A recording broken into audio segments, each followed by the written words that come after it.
we've talked about a bunch of different parts of the preparation process to hit. Let's talk about breathing for a second. So breathing is huge. It's another thing that I don't think most players think about.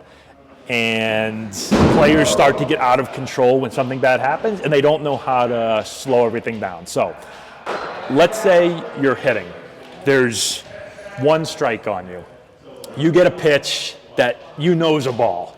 Ball bounces, we've all been there. Umpire, strike two. Most players are not going to react very well to that, right? They start getting upset. Their heart rate starts to get faster and faster. So what would you do to combat that instead of just jumping back in the box? I need to take a step out and call time and hit the reset button. Yeah. Take a deep breath, find a focal point on my bat or in the field, like a foul pole,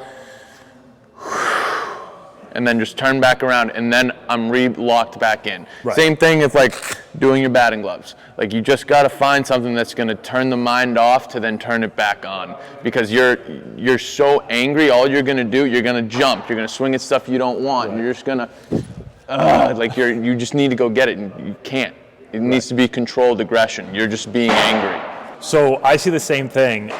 I think, and you can see it as a coach, if I'm coaching third base, and sometimes I might call timeout, or I might have to tell the hitter, hey, step out, take a breath. This is something you probably want to talk to your hitters about beforehand. Mm-hmm. Not that they'll all remember, but you can say, hey, if things start to speed up for you, I might tell you to step out for a second and take a deep breath. Yeah. So, because what most players do is like, they'll say they chase a pitch, or they take a pitch that's not a strike and it's called a strike. Mm-hmm. And instead of stepping out, they get right back in the box as fast as they can. And all they're thinking of is that horrible call that was just made on them. Yep. And then ball bounces, they chase, strike three.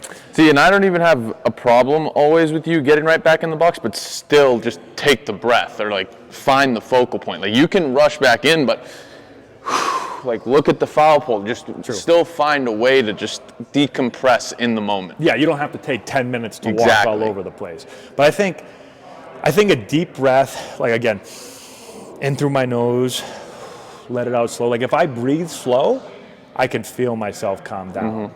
When you're excited or really pissed off, most players are breathing super fast. So I breathe slow, that calms me down. And then the focal point that you mentioned, like finding something on your bat, that for me like just brings me back to the present. Like if I'm looking at something specific on the bat, or you mentioned the foul pole, or you mentioned undoing your batting gloves for a second, because I'm doing something and I'm focusing on something, that means I'm not focusing on whatever bad just happened to me. So instead of thinking about the umpire's call, I'm in the present, like I'm looking right at like this M right on my bat.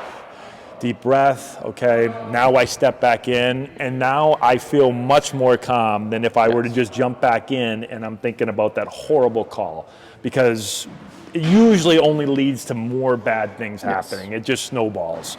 And how you said, like, what you're trying to do is not get yourself upset anymore, trying to fix that in your own head. Like flip the switch. Exactly. Baseball, like how you're saying, like that was a negative thing that happened to you. Well, we can't think negatively. We need to erase that as quick as possible and try to continue to be positive. Right. It's already such a hard sport. Being negative isn't going to help. Yeah, you're going to fail 70% of the time. And that makes you the best of the best. Exactly. So if you can't get over that one bad thing that happened, you probably will not be good at baseball or softball. You have to go play something else where you're going to be way more successful. So that's one of the biggest things about baseball and softball is you're going to fail a ton. Can you get over the failure? Breathing, focal point, like those things will help you. Yes. Yeah, I agree. So try that out. And if you're a coach, explain that to your players, because most players won't understand it. And then force them to do it in the game. Really force them and say, ask them afterwards, did you find a focal point? Did you take a breath? And that's how they start to learn. So give it a shot. It'll help them out. And doing those things too, it shows discipline. It shows that you're willing to learn and that you're mentally getting better and tougher, because baseball is more mental than physical.